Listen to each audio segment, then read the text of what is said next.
இந்த railway ட்ராக்குக்கு night time மட்டும் யாரும் போயிடாதீங்க.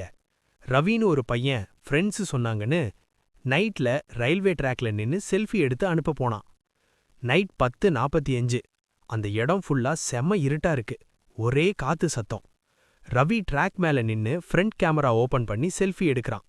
செல்ஃபி எடுத்தா போட்டோல ரவி கிட்ட பக்கத்துல ஒரு பொண்ணு நிக்கிற மாதிரி பிளர்ரா தெரியுது. ஆனா ஃபேஸ் தெரியல. ரவி ஷாக் ஆகி திரும்பி பார்த்தான். யாரும் இல்ல. கேமரா கிளிச்சுன்னு நினைச்சு இன்னொரு செல்ஃபி எடுத்தான்.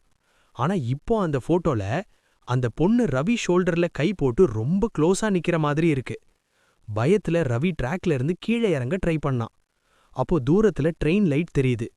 சடனா ட்ரெயின் வேகமா பாஸ் ஆகுது. ட்ரெயின் போன அப்புறம் ரவி ஃப்ரெண்ட்ஸுக்கு ஒரு போட்டோ வருது. அந்த செல்ஃபி மட்டும். ஆனா அந்த போட்டோல ரவி இல்ல.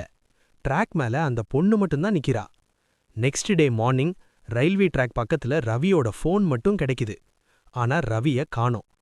போலீஸ் சொல்றாங்க, இந்த ட்ராக்ல 2 வருஷம் முன்னாடி ஒரு பொண்ணு சூசைட் பண்ணிருந்தா.